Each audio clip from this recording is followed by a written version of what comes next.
Hello people, today I'm doing a review for Falcon and the Winter Soldier episode 4. I'm very tired. I've been trying to record this review for about, I don't know, half an hour. I'm just not talking right. So I'm hoping this is my last time I'm recording this. I'm sorry, I'm going to try to go through this really fast. Up until this point of the show, I wasn't too invested. I liked it. I liked what I was seeing, but I never was dying to see the next episode. But after this episode, I just want episode 5 and 6 right now. I want it now. I love this episode so much. It's my favorite episode so far. Definitely.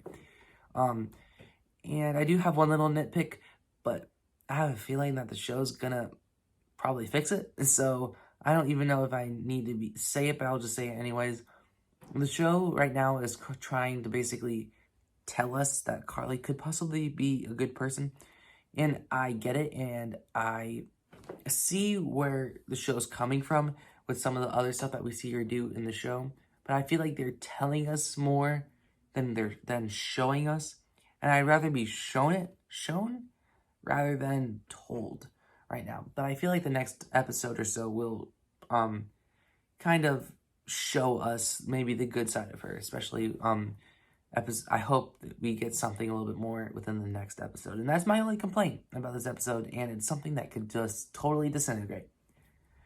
But anyways, what I liked about this episode, I want to go through it really fast because I want to go through this video and give my score. Because I'm sorry, but I'm really tired. But anyways, the ending. John Walker kills a man in the middle of the street.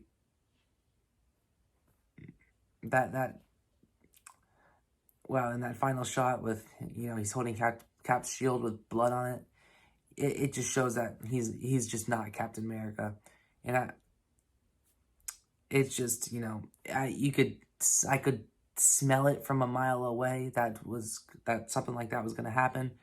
And it happened, and it makes you cringe as you watch it. And it's just, it's worst case scenario when it comes to John Walker. Like I said, we learned a lot more about the Flag Smashers in this episode. Especially, Carly and her views. But it feels, like I said, it feels very exposition-like. But I liked learning a lot more about them. The opening Wakanda sequence, loved it. With Sebastian Stan giving his best performance, period. I don't think I've seen him give a better performance than what he did in that opening scene, to be quite honest. John Walker versus the Wakandans.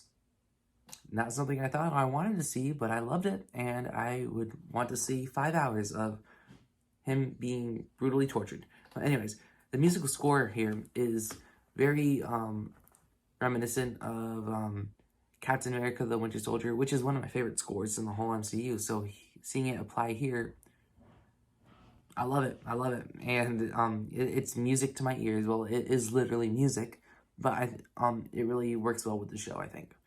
Zemo, I love to see that people love him now.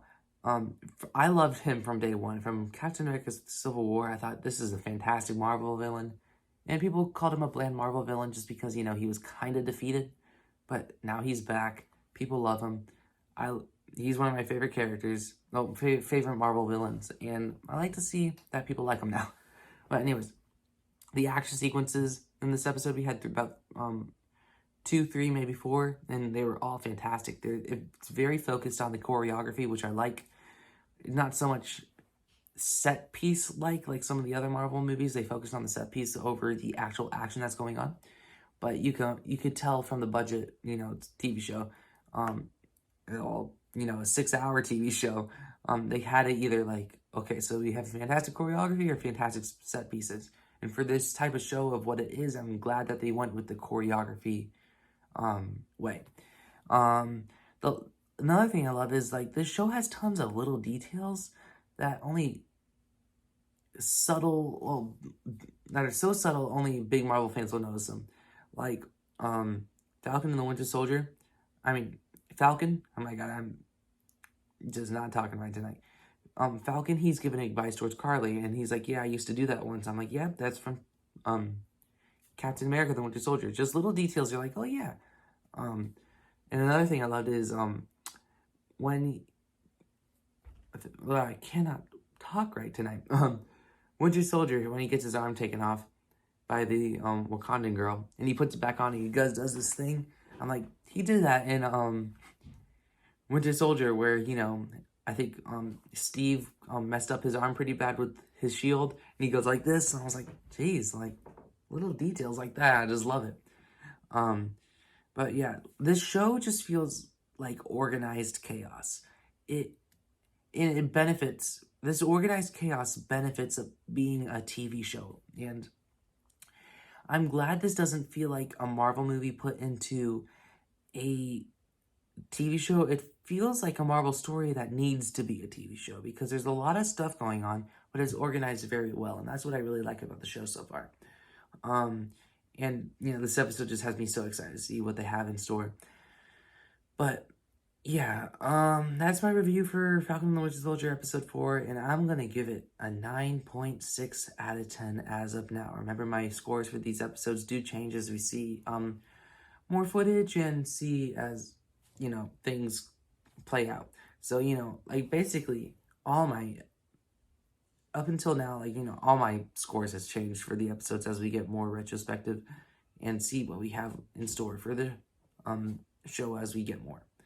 I know I'm not talking right tonight. A lot of what I said might not have even made any sense, but I'm sorry. I'm tired. I need to get this recorded. So, yeah, I hate when I tired review. I'm sorry, people. You know, I'm sorry, you guys. Like, I'm tired recording right now. Forgive me. But yeah, fantastic episode. If I recorded this morning, I'll be a lot more pumped right now.